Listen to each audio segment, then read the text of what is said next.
Good morning, good evening, good afternoon, regardless of where you are. Everybody's welcome for another one of our lectures in the talk series promoted by the United Spiritist Federation.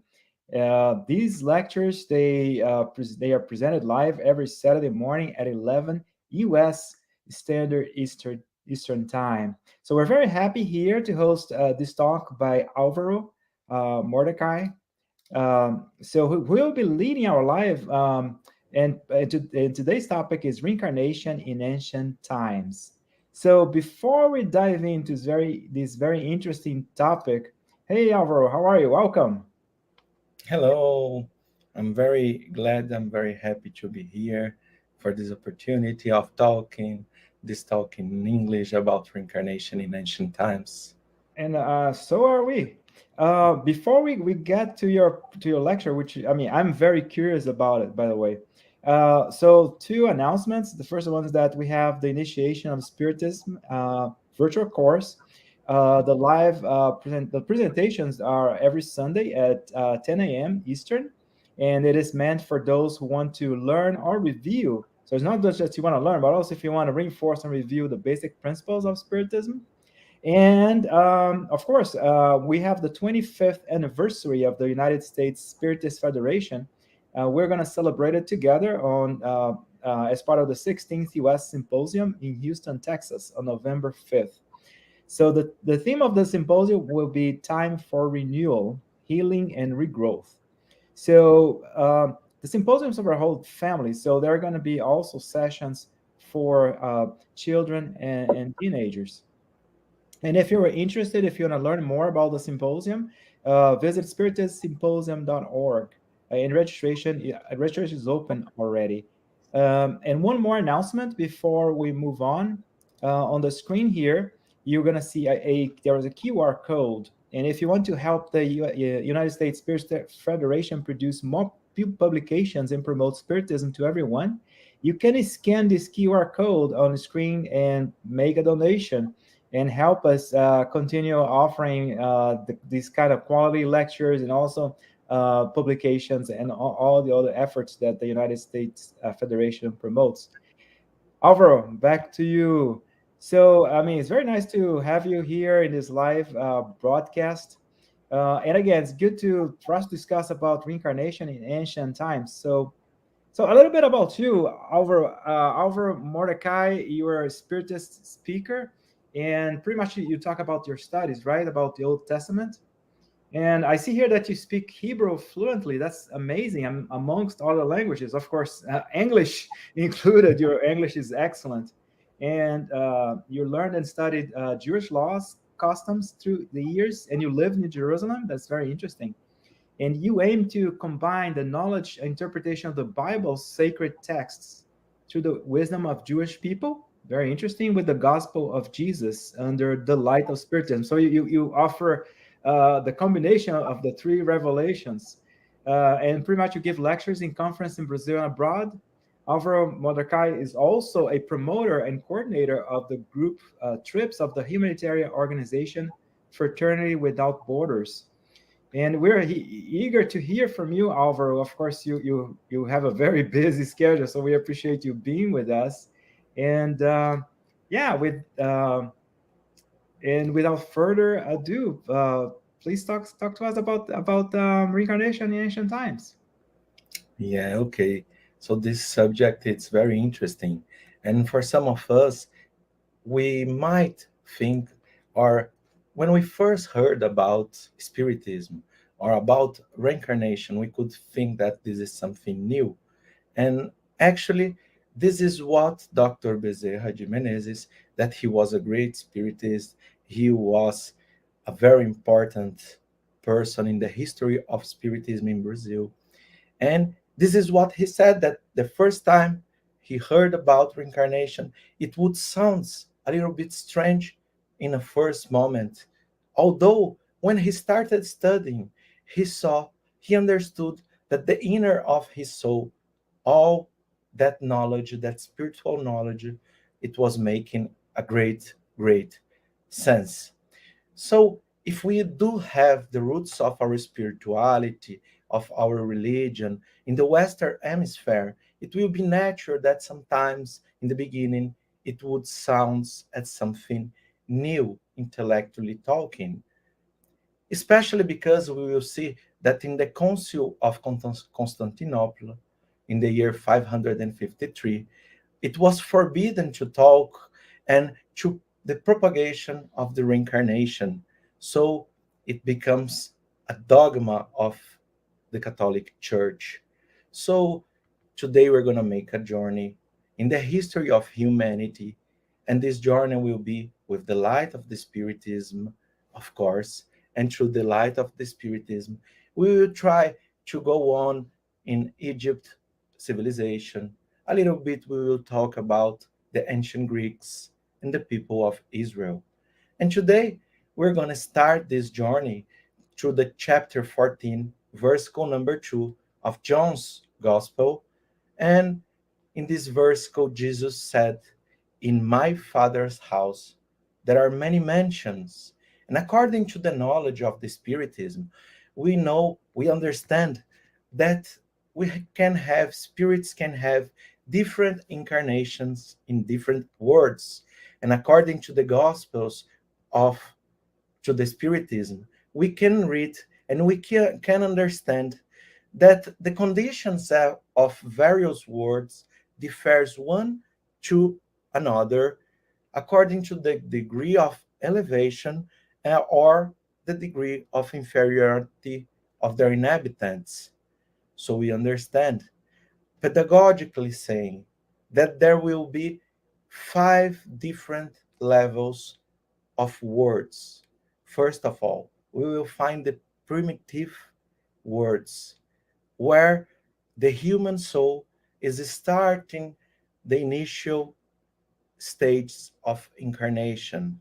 After this, we will find words of tests and atonements, and this is where evils it predominates in these planets over their spirits, and this is the exactly case of planet Earth nowadays. We will find regenerating words. These are words where souls who still are in these planets are starting to have more goodness, even though they still atone on these words. They goodness starts to make a higher perform among these spirits. And we will find blessed words after this.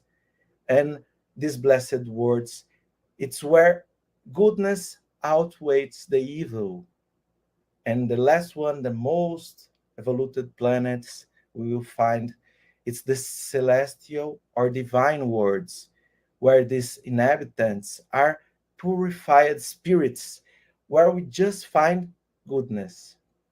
So it's very interesting to notice this because we live in a huge universe with many planets, and what Spiritism is trying to bring to us, according to this verse that it's attributed to Jesus, that all these words we have in our universe, we have spiritual life, and actually one word to another, there will be differences on the elevation of these planets. And as much as we see that we are in a spiritual evolution, individually talking, we will see that this evolution will also goes on collectively talking. So these planets, they would have times of transitions, times that a word would go from one stage to a higher stage of evolution. And according to these moments, planetary transitions, we will find that there's a wave of evolution, that all the spirits that are living in these planets, they would need to perform in a moral sense of view, a higher elevation. And all those spirits that cannot accomplish the wave, cannot go on the wave of spiritual evolution, what it will happen, according to a fluidic affinity, we will see that these spirits or will be compelled to have incarnation in worlds that will be in a lower level of evolution. So what I mean is, when we have the wave of evolution in some world, and for example, like planet Earth, we are living today in a world of tests and atonements, and we are living a planetary transition. This planetary transition, it will take probably hundreds of years, and those spirits that cannot accomplish to go on this wave of spiritual evolution, in this wave of morality evolution, moral evolution, we will see that they will be compelled to have incarnation in words that probably will be primitive words on a wave of evolution to words of tests and atonements. And this is very important for us because, according to the Spiritism, according to what we see in the book On the Way to the Light by the Spirit Emmanuel, this is what happened in the system of Capella. And in the system of Capella, there was a planet on this evolution, the same planetary transition that we are living today. These spirits that couldn't achieve the moral evolution, they were compelled to have their first incarnation on planet Earth thousands and thousands of years ago. So these spirits that they come from an exile, from another system, they would perform 4 different civilizations on ancient times. And the civilizations would be the Egyptians, the Aryans, and the Aryans, they would give the origins for the Sumerians, for the Greeks, the Indians, and the people of Israel. So these 4 civilizations, they would have a lot in common in one to another, and they would have their exile as an important point in the civilizations. We will start for the Egyptians, and according to what history knows, ancient Egyptian civilizations go over 10,000 years. Although the history can only clearly goes to 5,000 years of knowledge, of understanding, we will see that the ancient Egypt, according to Emmanuel, that on the book On the Way to the Light, they would be a civilization among these other civilizations that were exiled, who stood most for the practice of good and the worship of the truth. When we talk about ancient Egypt, immediately we think about these architectonical monuments, the pyramids, and others. But we will see here, we will emphasize here that this civilization that were on a wave of evolution, technologically and intellectually talking, very much high in the planet that they were living, and they would incarnate in planet Earth, and they would find actually a lot of troubles in their spiritual understanding, because this exile would mark this civilization, and they would have the spiritual understanding of what was happening to them. So they have a desire in the inner of their souls that it was laboring, spiritually talking, to return their previous planet, their previous home.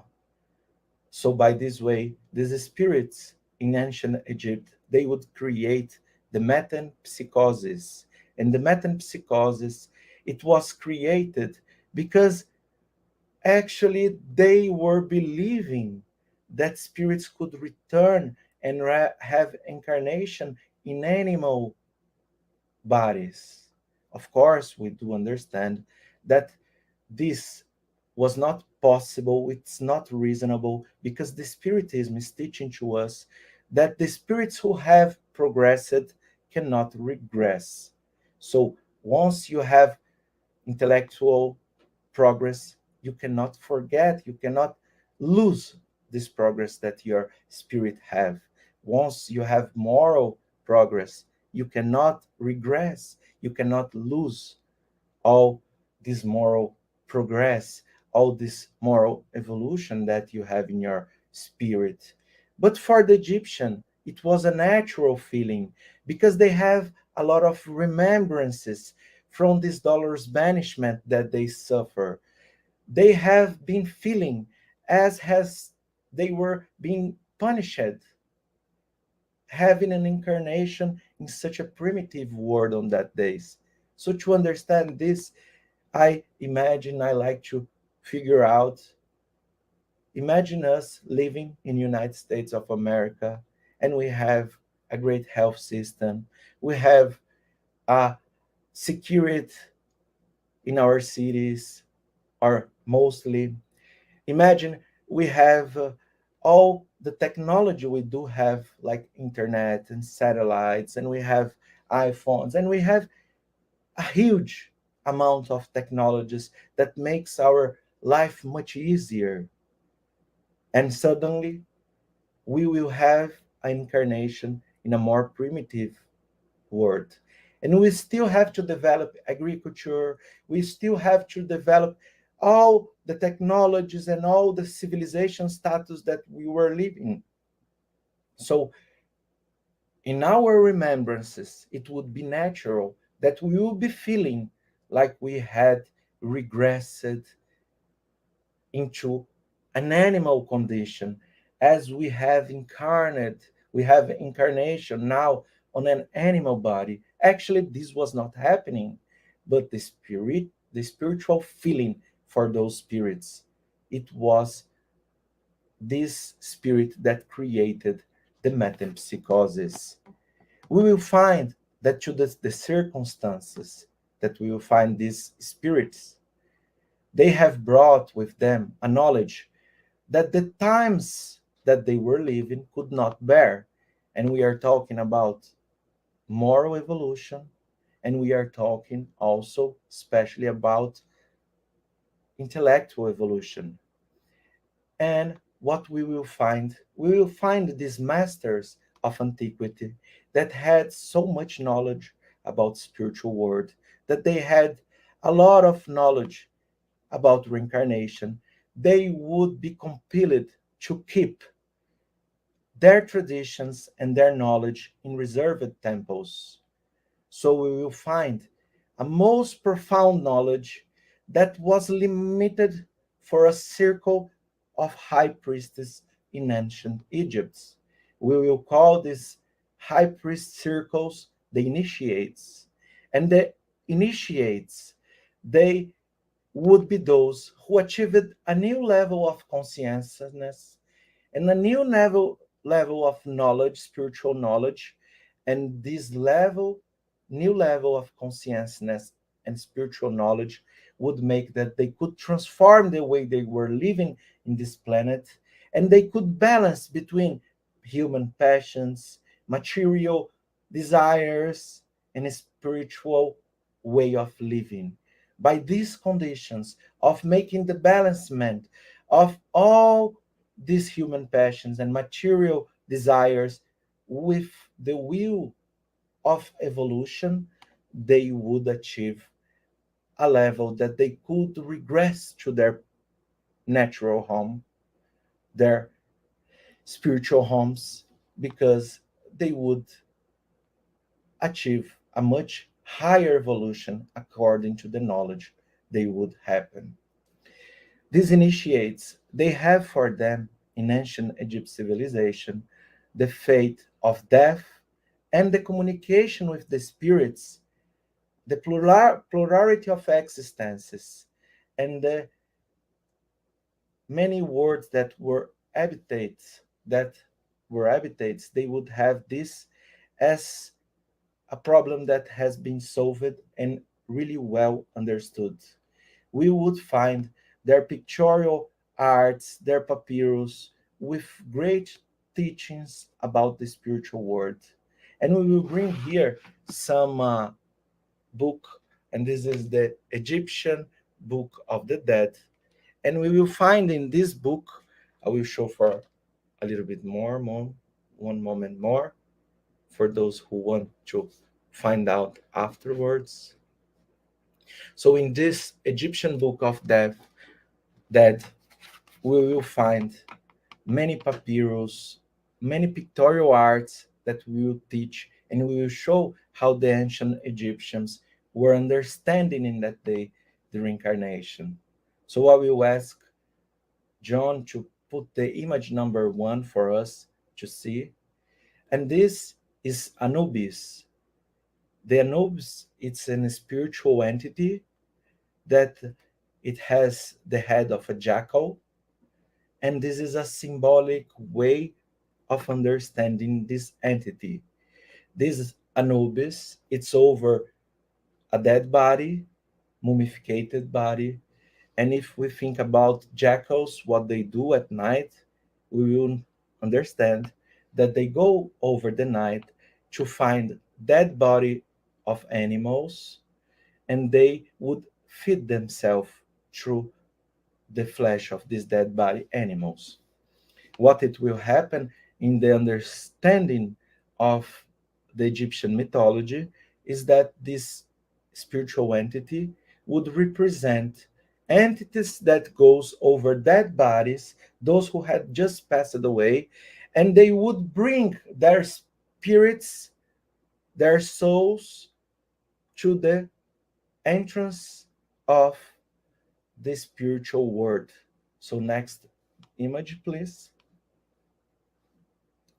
This one is Amit, and she's a spiritual entity that stays in the entrance of the spiritual world, and she has this feather on her head that it's a very important Egyptian symbol. We will see in the next image.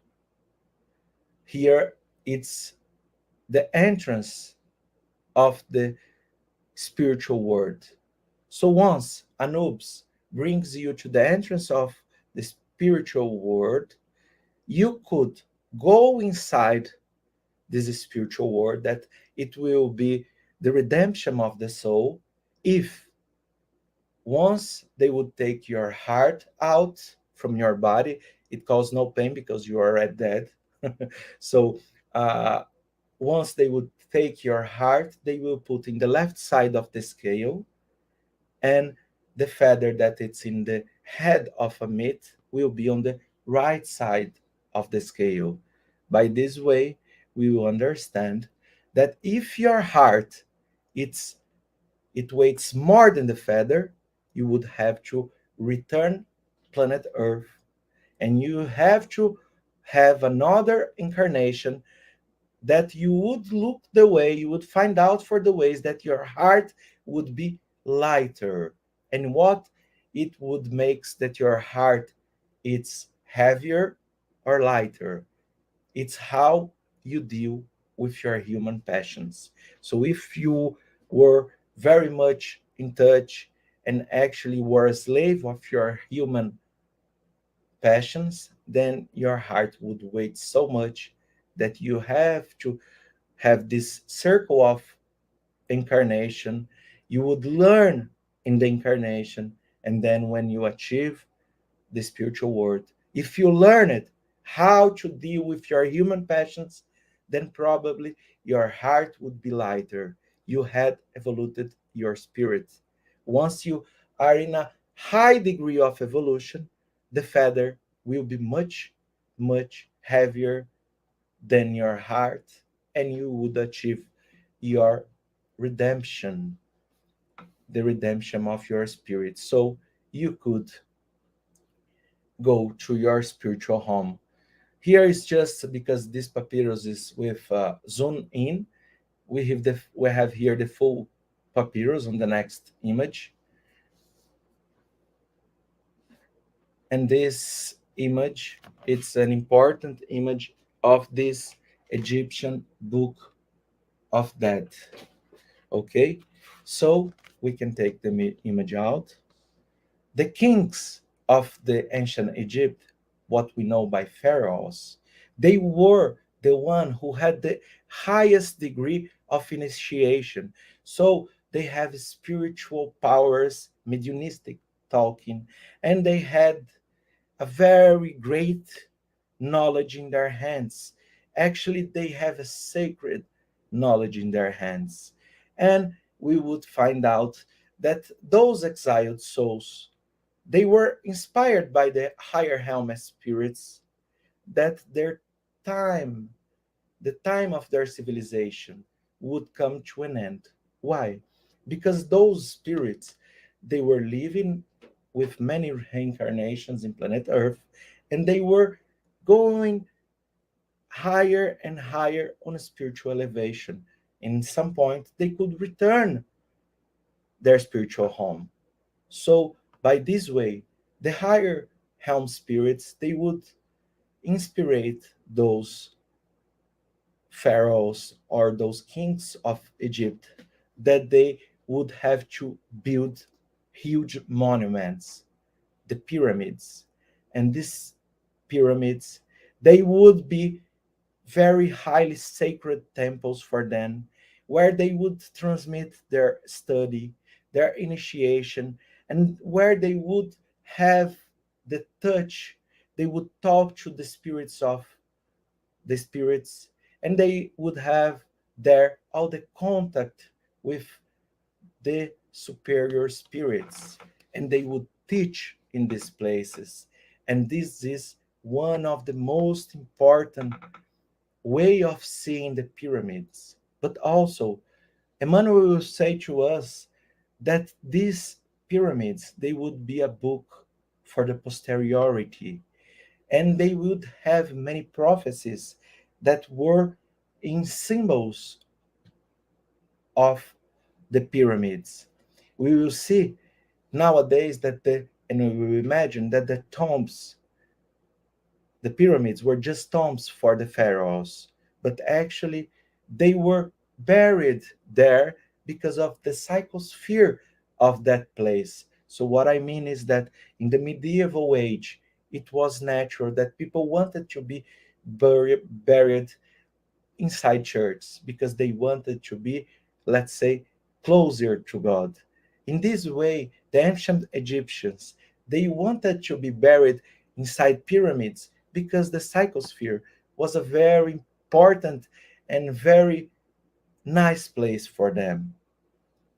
So the build of the pyramids have baffled the engineering for centuries, for many, many, many centuries. But we will find in these pyramids measurements that has symbolic expressions according to the cosmogonic system of our planet. So, for example, we will find the distance from Earth to the Sun. We will find more cosmogonic intellectual knowledge in symbols of the pyramids that just nowadays our science is achieving. So here we will look for the distance for the image number 10, and the most important thing that we will find in the pyramids, it's not just that they have cosmogonic message, but they have also spiritual symbols and spiritual important messages. So here we see the three more important pyramids, that it's Cheops, Khafre, and Menkaure. And these biggest pyramids, they are showing that they are pointing to the Orion belt. And in the next image, we will see that they are exactly at the same angle of the Orion belt. And if we were looking from Orion belt from the other side, what we would have there? The system of Capella, their spiritual home. We have the image number, another image. And here we will find the circumpolar stars that this entrance on the right side would would indicate different polar stars. And the polar stars, the circumpolar stars, are stars that are always in the same point. It doesn't matter from where you are looking, it will be always on the same point at night. And this is the message for the eternal life. It will always be there. It doesn't matter in which place of the planet you are, it will always be there. And we will find that they would have the precession, the knowledge of the precession of the equinox, that it's a natural movement that the planet Earth is making every 27,000 years approximately. We will find a new era according to the Egyptians for planet Earth. So when they were in our planet, they have the aquarium era. And nowadays we are moving to a new different era for the ancient Egypts, that is the Pisces era, spiritual era. So every time we move, every 27,000 years, this entrance of the pyramid will be indicating a new circumpolar star.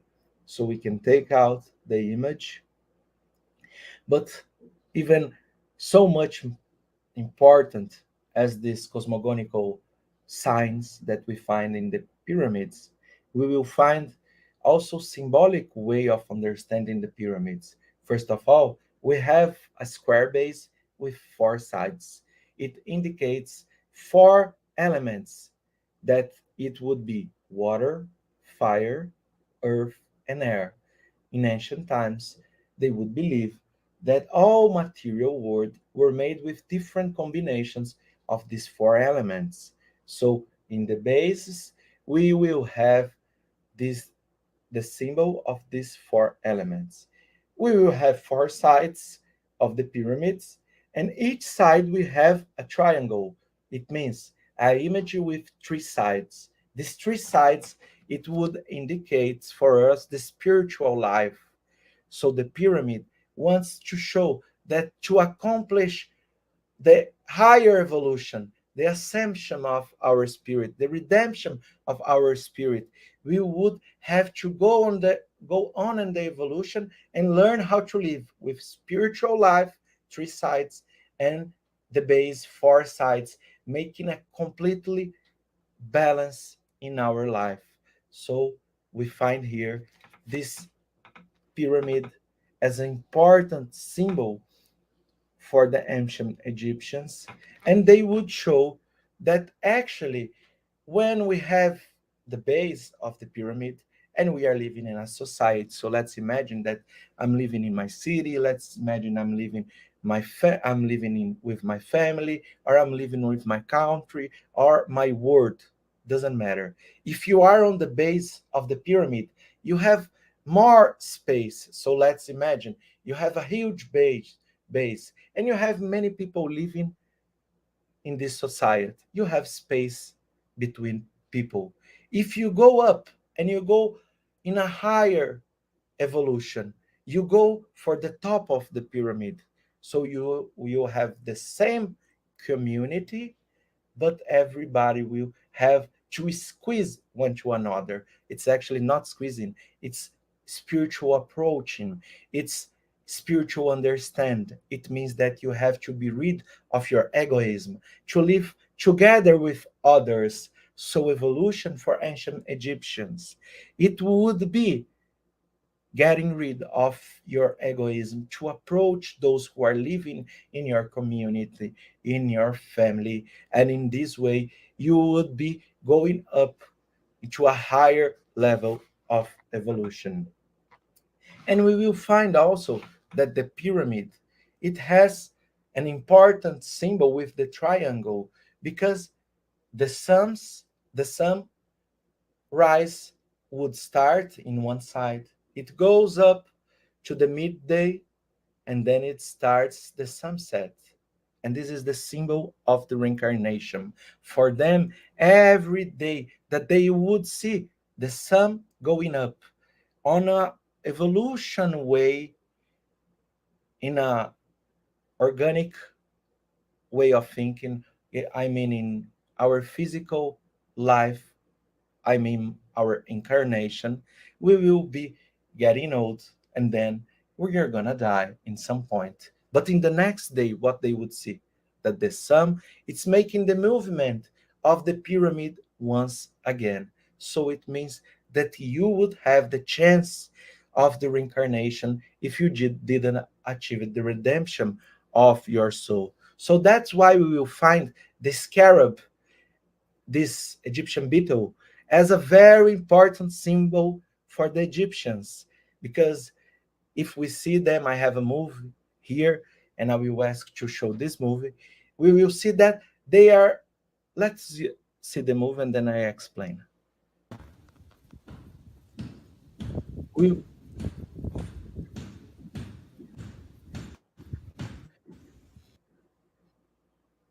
this scarab that we saw on the move, I will ask you to see it once again, just to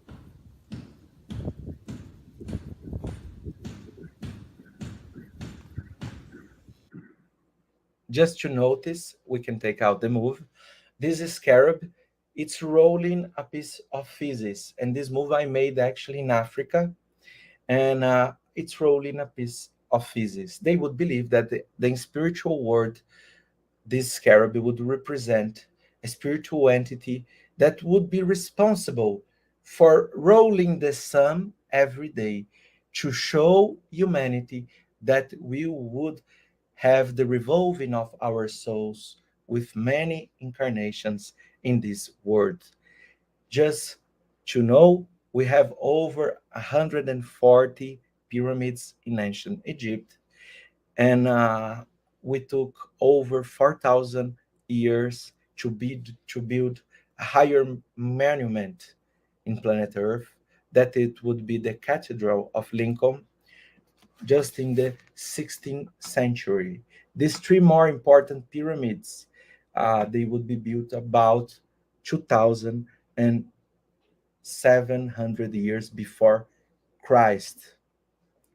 So here we understand that for the Egyptians, we have a whole completed spiritual knowledge of the spiritual world, about the reincarnation, about the communication with the spirits.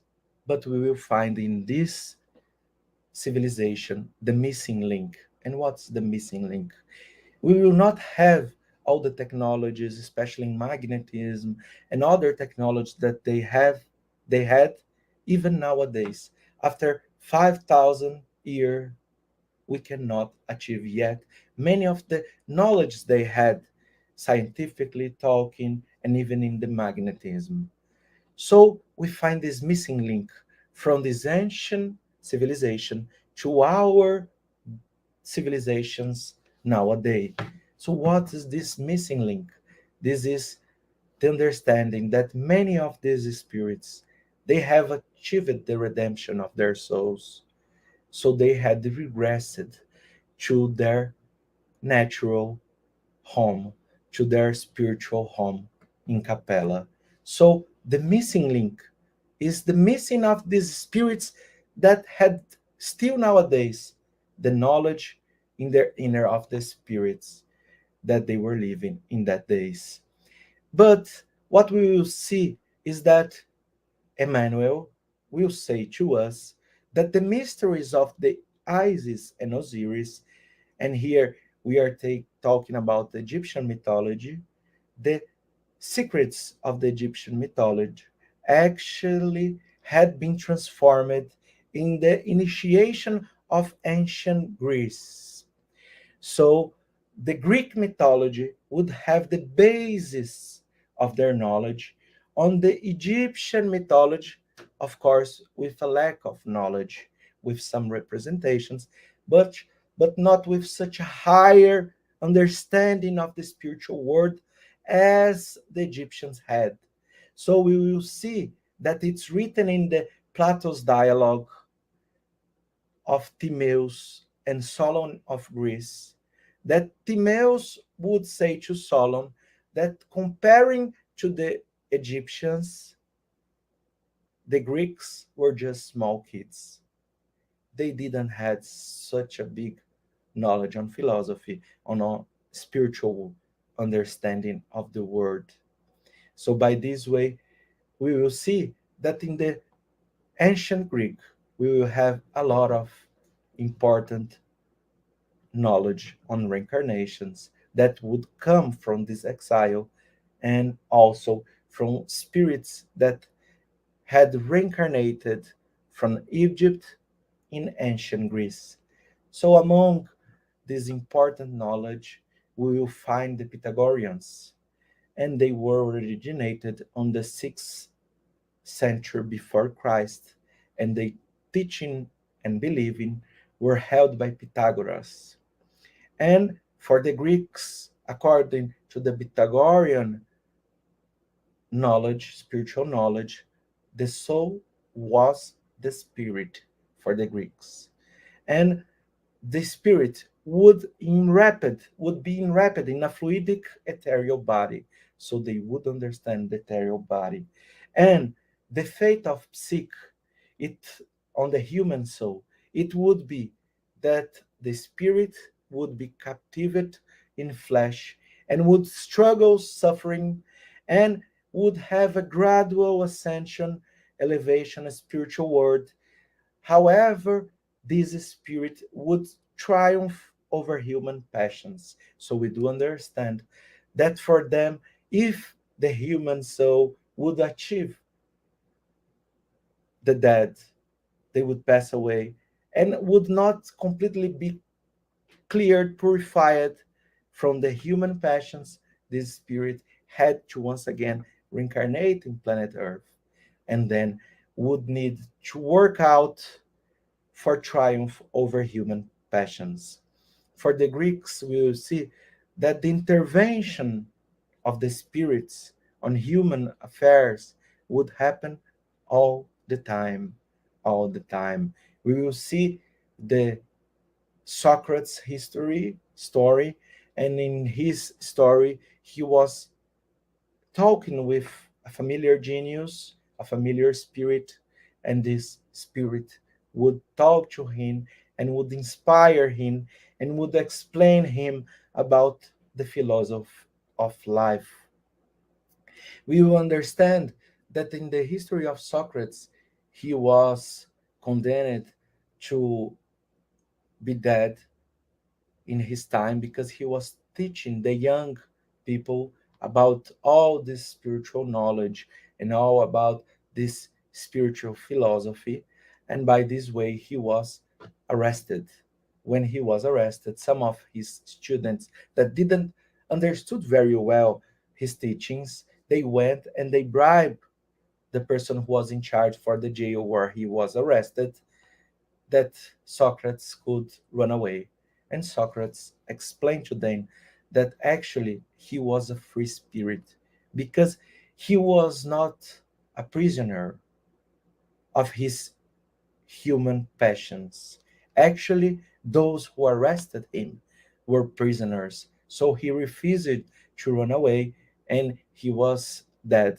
He was killed and condemned to drink a poison, what he did.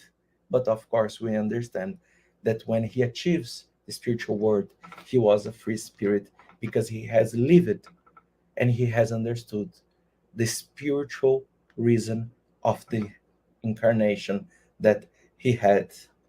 We will find also in the history of ancient Greek civilizations a very important moment where the ancient Greeks would have a war with the Persian Empire, the Xerxes Empire, and the Greeks, they would won, they would have victory in this war.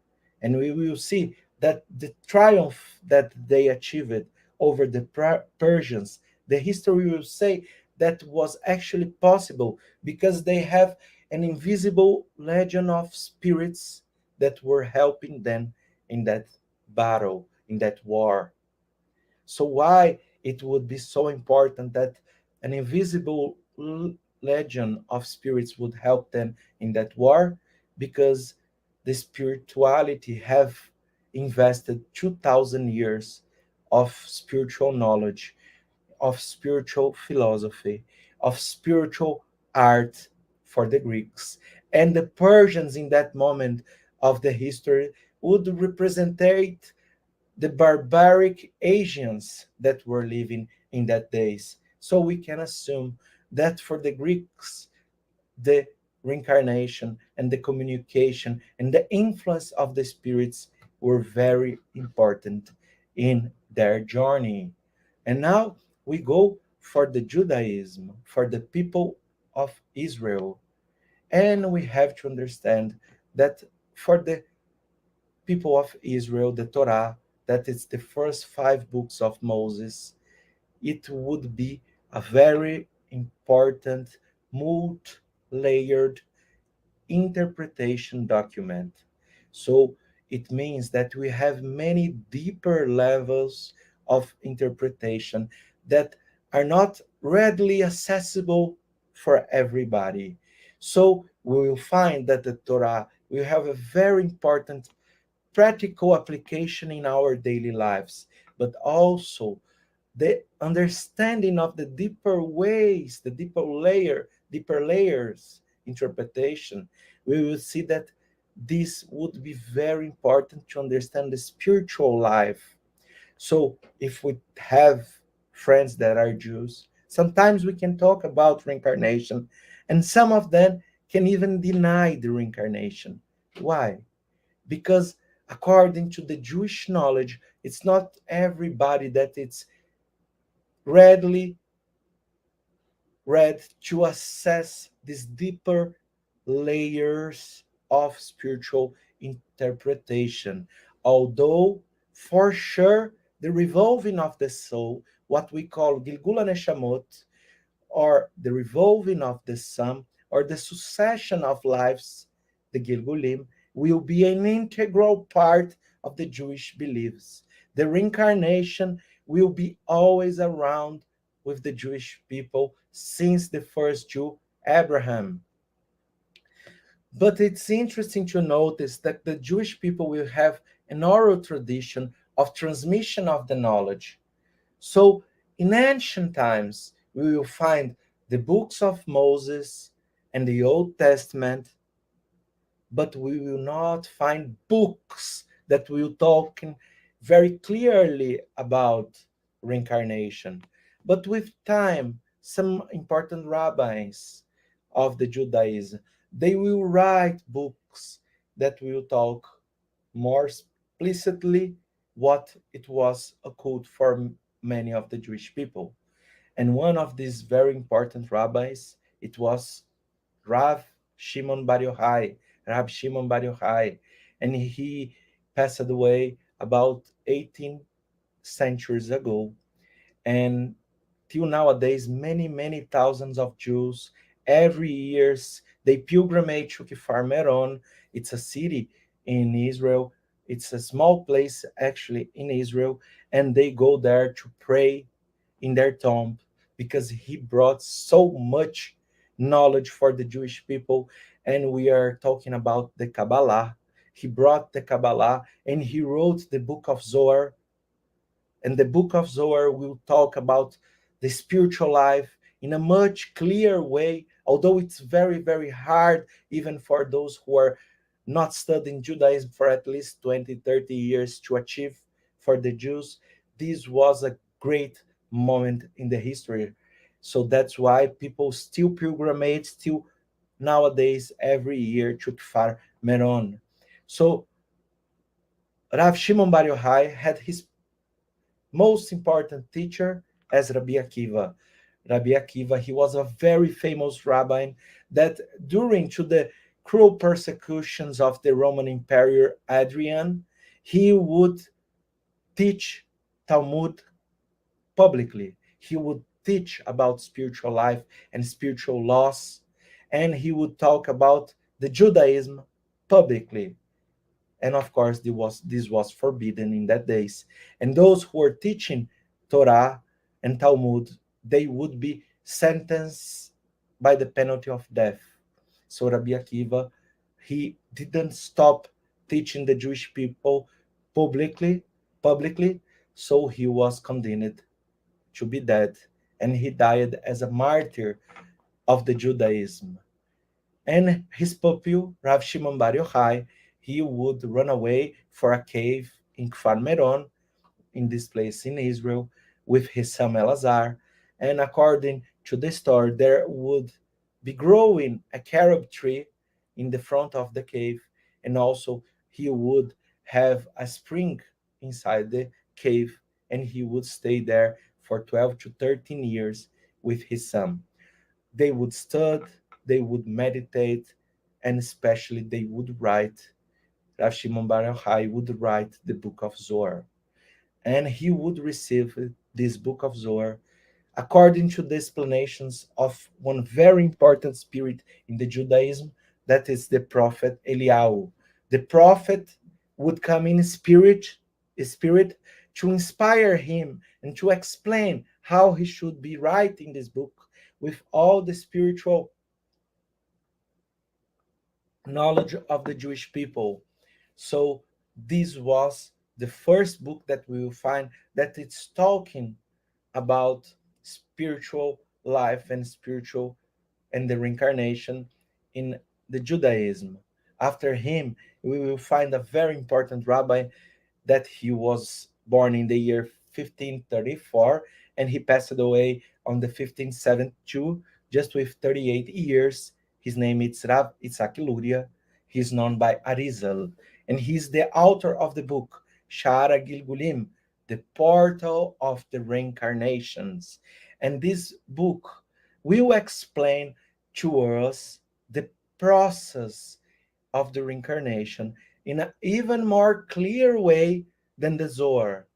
But even though it's difficult for those who doesn't has a lot of knowledge on the Judaism, on the Hebrew learning and the scriptures of the Judaism, it will be very difficult to understand all the book. But it was a great evolution for the Judaism, this book, the Shara Gilgulim, the portal of reincarnation, and it would be based on the chapter 21, 22, and 23 of the book of Exodus, the book of Moses. And it's written like this in the chapter 21, verse 1. And these are the laws that you shall place before them, God said to Moses. And it will be understood by Onkelos, another important sage, that these are the laws that you should order before them. So which laws should be ordered?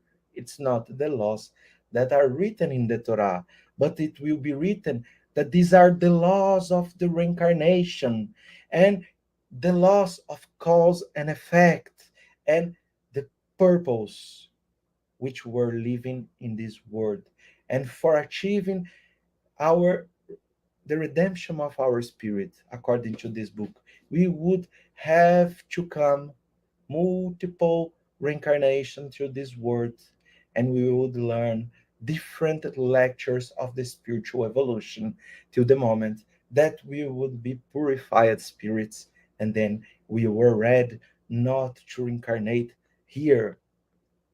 What's it's very interesting, the Jewish believing and in the lessons of our sages in Judaism, is that there's a guarantee for the Jewish people. We had been on the Har Sinai, in the Mount Sinai, and we have heard to the voice of God. Of course, we understand this in a spiritual way. We are talking here in the symbolic language of the Old Testament. So the people of Israel stayed in Mount Sinai and listened for the teaching of the 10 commandments of the Jewish people. And the Jewish people received the spiritual Torah So the oral teachings of the Torah in that days, but we had a guarantee that all these teachings that we received that would perform a better way how to live in our family. So we have family laws, we have a lot of teachings of how we should live into our city, how we should deal with judgments, with justice, how we should eat, how we should perform our life in this world. We would have a guarantee in Judaism. What? That we would have more revelations, spiritual revelations, and the spiritual revelations that would come in the future would be revelations from the higher helm spirits that would come to explain how does it works the spiritual life in details with a lot of knowledge.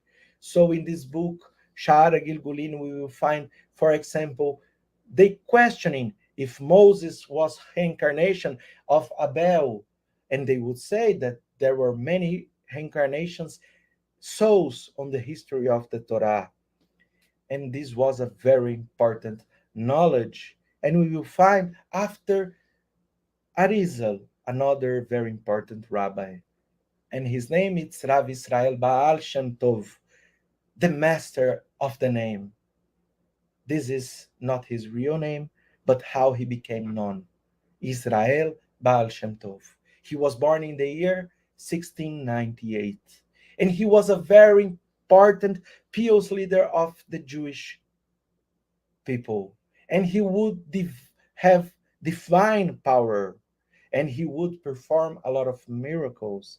It's just a way to say that he was a very important medium. He had his mediumistic way of understanding and communicating to the spirits and even healing people because he was known as a folk healer, very well developed. And actually, the healing of the people, he believed that this would come not just with the healing of the body, but bringing relief, bringing hope, and this would be through the spiritual learning, the most way, the biggest way, the greater way of healing masses. So he was the founder of the Hasidic movement, and the Hasidic movement would bring the spiritual dimension of the Judaism for being accessible for everybody who wants to learn about the spiritual understanding of or the spiritual dimension of the Judaism. So Rav Baal Shem Tov would teach that there are three very important pillars if you want to study and understand the spiritual dimension of the Torah. And this would be the love of God, the love of the Torah, and the love of your fellow as yourself. So we will find here a very important story of Rav Baal Shem Tov. And this rabbi once was questioned by Magid, that was also a very important rabbi, that he wanted to understand how the divine providence, how the divine justice would work in this world. So Baal Shem Tov told him, you want to understand divine providence? You should go to a specific place. You will find a tree there. You should climb the tree. You should stay in the upside of the tree, and you should not for any moment, you should not in any moment go and change what you will see. So he had to watch from the top of the tree what it was happening, but he couldn't have an intervention in what he was seeing. So he went to this place, he stayed in the top of the tree. There was a spring down the tree. There was a very nice shadow for those who were traveling to rest. So first comes a man with a horse, and this man stops for drinking water on the spring. He sleeps a little bit in that shadow of the tree. He rests himself, and when he stands up and he goes away, He didn't see, of course, but he forgot a wallet full of money. He goes away. After some point, there will come a second person, and he will see that wallet there. When he sees that wallet, there's no name, there's no identification, so he takes the wallet for him, and he goes away. After some time, there are coming a third man, and he's a beggar. He's very sick. He has suffering. Right straight when you look to him, you see that he's a man that is suffering a lot. And he rests under the shadow of that tree. He's drinking a little bit of water. And then the first man that came with his horse and lost the wallet is coming and say, "Where is my wallet? I want to know where is my wallet. You took this." And said, "No, what wallet? I didn't see anything. I just came and there's no wallet here. There was no wallet here." And the first man start beating that man, and he takes him to the jail because he says that he robbed his wallet. The Maggid was in the top of the tree, and he couldn't say anything, and he was just watching all the story. Nothing would happen after this, and he is very actually anxious to understand what happened. How couldn't this be divine providence in this world? And he goes to Baal Shem Tov, and he's furious, and he's saying, "Why this happens? We see a first man that comes and he loses a wallet, a second man finds the wallet, and then a poor man with suffering in his life is in the wrong place at the wrong time, and then the first man comes back, beats him, and takes him to jail. What is divine providence? How is it possible?" And then Baal Shem Tov says to him, "You want to understand this? You have to understand this to the previous incarnation of these spirits. In a previous reincarnation, the first man owed money to the second man, and the first man refused to pay. The second man didn't receive the money in this previous life. Now he just received the money because the first man came with the wallet and lost the money. The second finds the money and goes away. So the man say, "Okay, but what can I learn from the third man that was a very poor man? He was beaten and taken to jail. Who is this man?" This is an important judge that during this previous reincarnation, he judged in favor of the first man for not paying the second man, although he knew that the second man has to right to receive the money. So this third man, he was the judge, and he was bribed to take an action that was not according to the justice. So now he had the atonement in his life, and he learned the value of the human justice in this world by being punished by this dolorous process that he lived. So we see and we understand that the reincarnation is very clear in the Judaism. And even if we go to the reincarnation on the times of Jesus, we will see that the Pharisees, they were reincarnationists. The Essenes, they were reincarnationists. And we just had a small group of Sadducees that they were not reincarnationists. And the Sadducees, they were a very powerful group of Jews that they denied the oral transmission of the law. So that's why they would deny the reincarnation. And they would be very powerful because they bought from the Roman Empire special high priests and priests attributes on the whole temple. So they were not priests and high priests, but they would buy with their money these positions in the temple. And because they were in charge for the holy temple of Jerusalem in that times, we would see that the Jewish ruling council, they would be in a lower position in a political way of view, because they were subordinated to the Sadducees, to the priests of the temple, and the Sadducees were in charge of the power with the Roman Empire.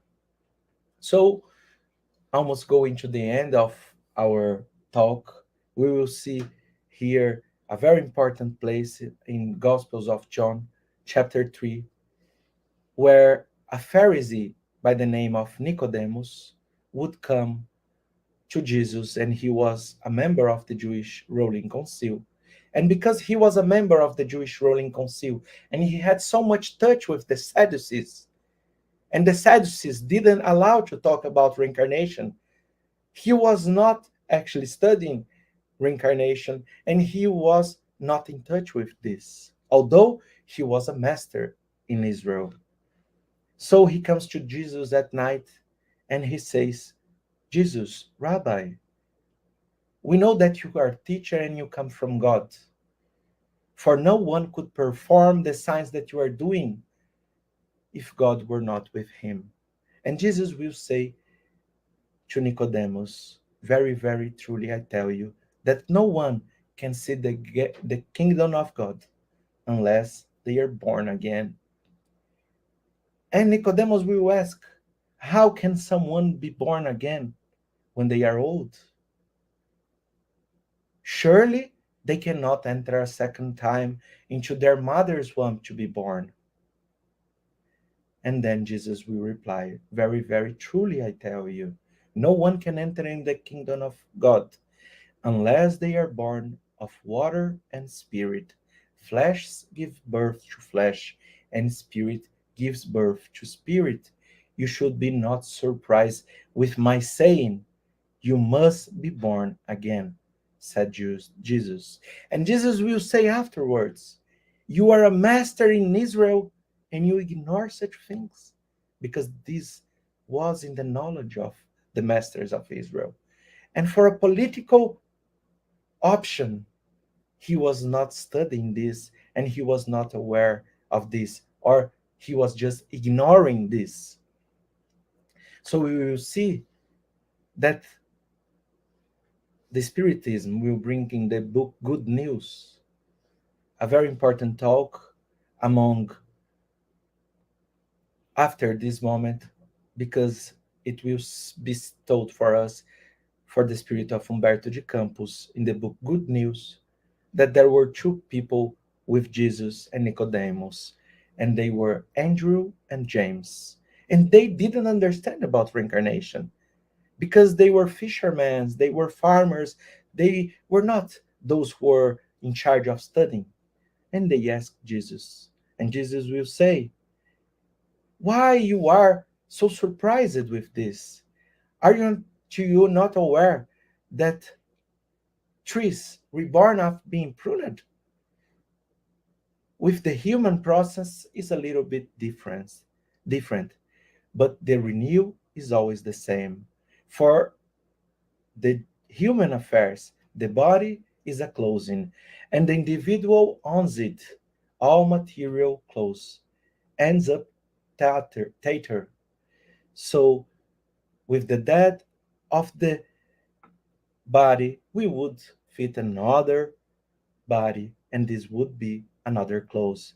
And Jesus would explain for them that the process of reaching the perfection would be achieved only alongside to the rough roads. So we would see that Jesus would teach to them that the most important law of the book of Moses that would be in charge for the reincarnation, it would be the love of God, to love God with our heart, to love God with our strength and all our minds, and according to the law of love. We would find that reincarnation would not be paying an eye for an eye and tooth for a tooth, but actually we would find the base and the biggest law of the reincarnation as being the law that said to us Jesus that it was just the love, a good action that would cover multiple sins.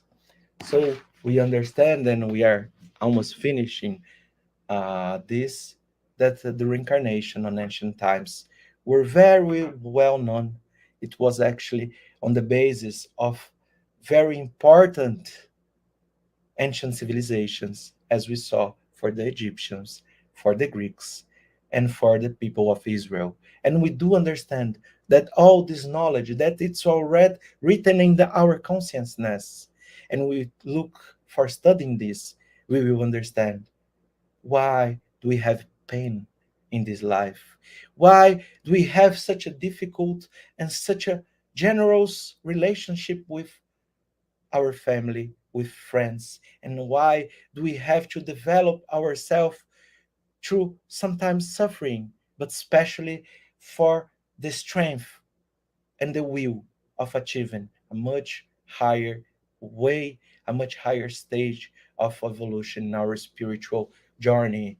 So, the reincarnation in ancient times, we can understand that it's very well written and explained for many of these ancient civilizations.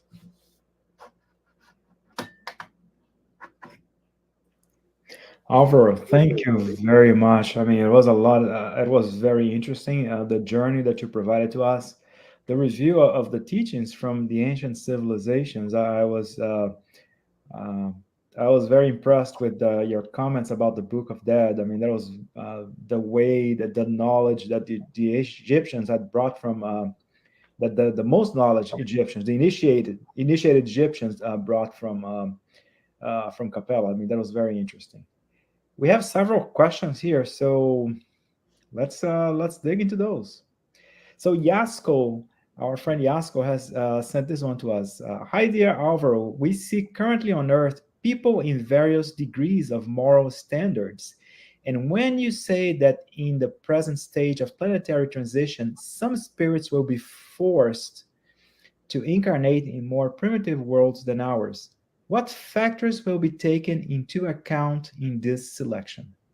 This is a very important question. And what the higher spirits will say to us, what the spirits will say to us, according to the message of Allan Kardec, we will see that the good will of developing our spirit, it's the most important thing. So Allan Kardec will say to us that mostly the spirits that will be forced to go into incarnate in another primitive world are the spirits that will not get in the inner of their soul the will of development, the will of going on in the moral wave of evolution of the planet. So it actually doesn't matter what you did in the past, in previous lives, incarnations. It doesn't matter. What it will matter, it's how is your stage and how is your will of evolution. If you have the will of evolution, the good will of evolution, and you want to learn from this moral wave of evolution, if you want to learn how to be a better person every day, it doesn't matter how what you did in the past, but what it will make that you still continues in this planet. It will be this good way of learning a spiritual life and this good way of understanding the spiritual life. Because there is something that it's very interesting in your question. Because when Emmanuel says to us that the Egyptians, they were the ones among these that had the much better knowledge of the spiritual world, and they were very well on the good deeds that they were trying to perform. We could ask, so what brought them to this planet? And actually what we will see, it was not the knowledge, because they had already this knowledge in their previous spiritual home. But now when they come to planet Earth, although they had the knowledge, they didn't have the goodwill of living the knowledge they have. So the knowledge is the key for libertation. But the living of love, it's actually the libertation of our spirit.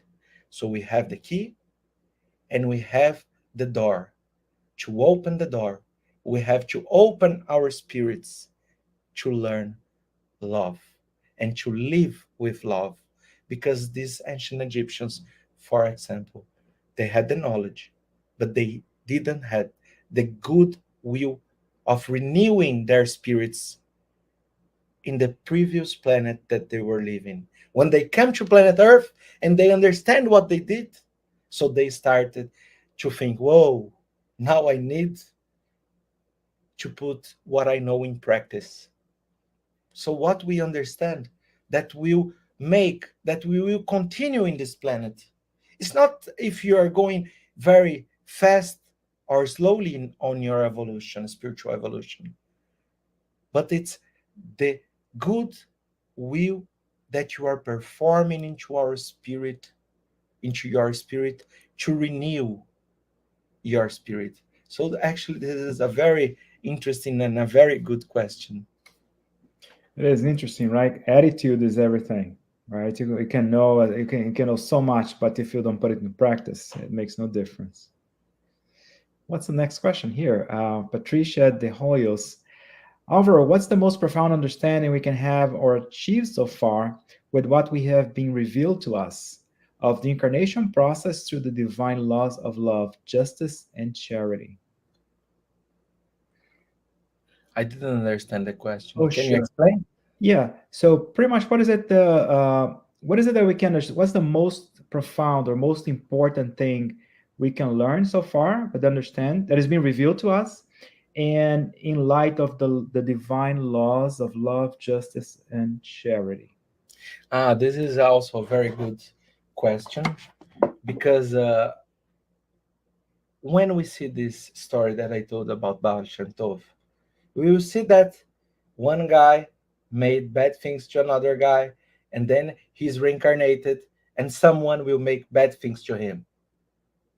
This is the process of the atonement. So we could think, and this is the question of Andrew and James, that every time in planet Earth, we would have someone that would need to do something bad that the person would learn. And this is a infinite circle that we would not be away from this forever.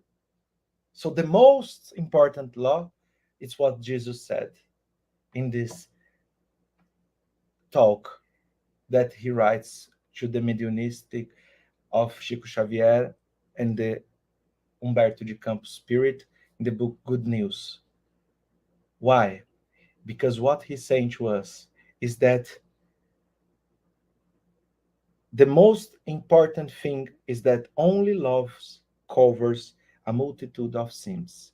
So if we would have just a law with atonements, and the spirit would just need to atone and would not learn the love, we will always keep ourselves in this planet with the need of having so much bad persons making bad things to other people. But actually, what Jesus is teaching to us is that the love transforms the level and actually transform all the subject of the reincarnation.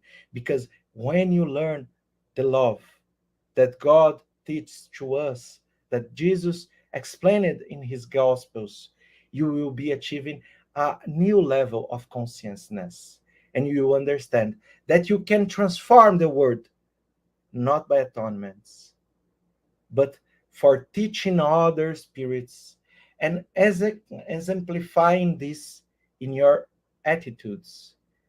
And the attitudes that you will make on the goodness, this will change all the world. So we understand that the most important thing that we have to learn to change our reincarnation and to change the world we are living and to start the renewal of our spirit and to start a new era for our world it would be very important to learn how to love others. And we understand there are many levels of love. There are a person that will see a flower on the nature and he will take this flower from the nature and he will say, this is the symbol of love, my love to God, because I see God in this flower. But actually, he's taking out the flower that will be dead. And this is a level of love. But there is a second stage, a second way of understanding love, where you respect that God created. And many other people could pass through this way and see the love, the intellectual and love manifestation of God in the book of nature. And by this way, when you respect others in their evolution stage, and we understand that the love that actually we have to live should be free from the egoism of our human passion, we will understand that in the relations of one to the other, we will be closer, as the ancient Egyptians so told. We would be closer one to another to the respect of the problems, the difficulties of the others into our lives. And we would learn that living a higher love way that we wish to achieve in our deeds, in our words, in our thoughts, it's how we will transform this world. We transform ourselves. We exemplify this love into the acts and the words into this world. And through this, we will change not through atonements, but we will change things according to the love that will cover multiple sins. Thank you. That is quite interesting. A very optimistic perspective. Thank you. Oh, Yasko. So, Yasko now has a follow-up question to the first question. So it is the intention to do better that matters, whether we will reincarnate here or go to a lower world? It's the intention of living a life where we make good efforts with our goodwill to understand spirituality, and from understanding we go to the practice. So what I mean is, doesn't matter if you have many debits as spirit, if you are in a lower level, but if step by step you use the opportunities you have in your life to go on, and with small steps achieving the evolution of your spirit, it will make that you will stay in this planet on the wave of evolution, on planetary transition.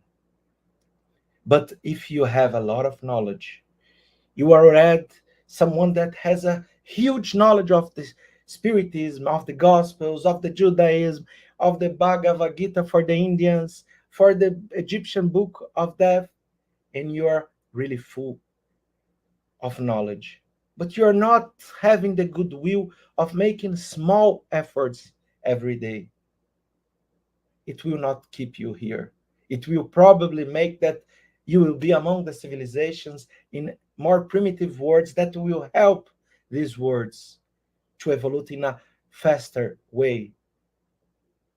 And by this incarnation in less evolved planets, it will make that we will learn the value of the efforts that only you can make. I cannot make the journey of the evolution for anyone, but I can make my journey of evolution. And through renewing my spirit, I will help those who are living with me, are working with me, to see that there's a new way of understanding pain, suffering, that there's a new way of renewing myself, even though I had made the biggest mistakes of my life.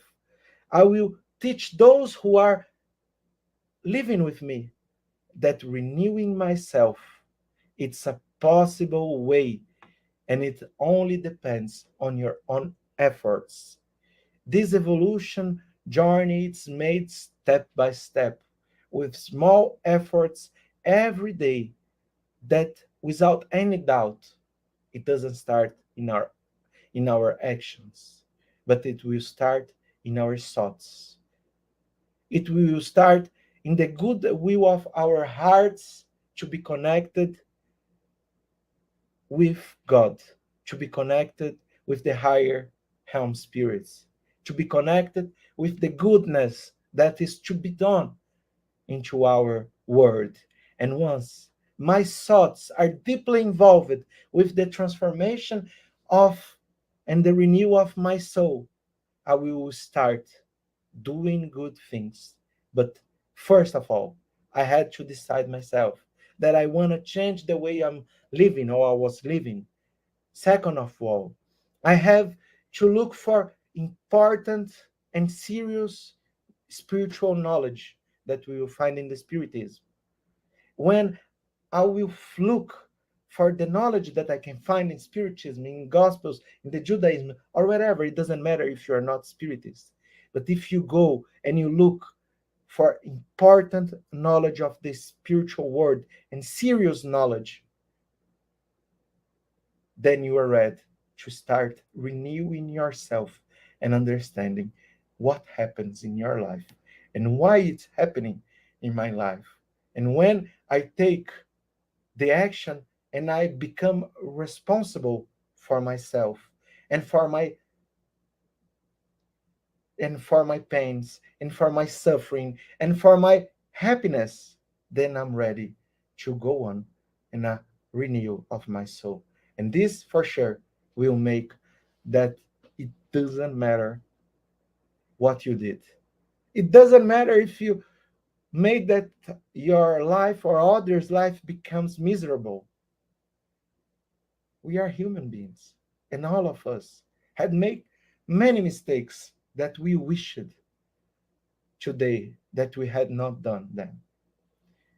What is the more important of the reincarnation, and by the symbol of the Egyptians with the sunrise and the sunset, that we will have a new day to act in a completely different way that we probably did in the past.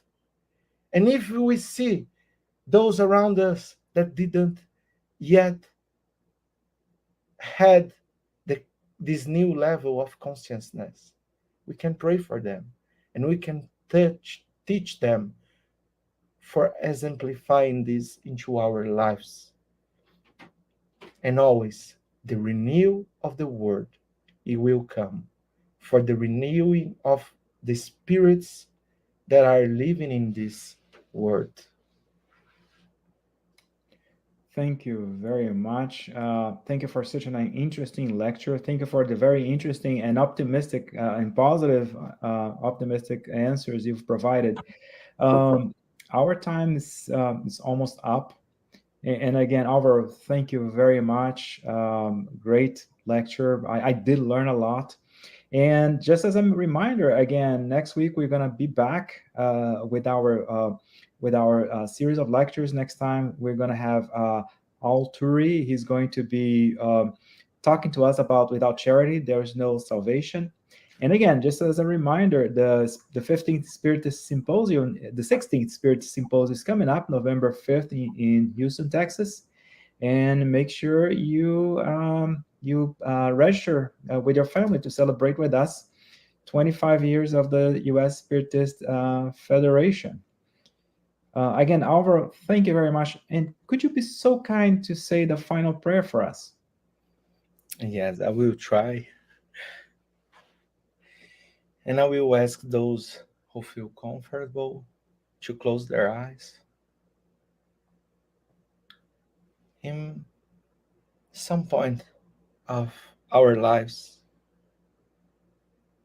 to try to connect ourselves and to make the efforts to receive the blessing of God, of being in touch with the Spiritism, and to understand a little bit more every day from the spiritual world, and to understand how we are deeply involved with our thoughts, and how we come to this world with the possibilities of renewing ourselves and the possibilities of learning through the good will of serving Jesus and to serve God. We could learn how to achieve this new level of consciousness and to bring into our lives the real change of our inner spirit. And should each and every one of us to be brave enough to discover inside ourselves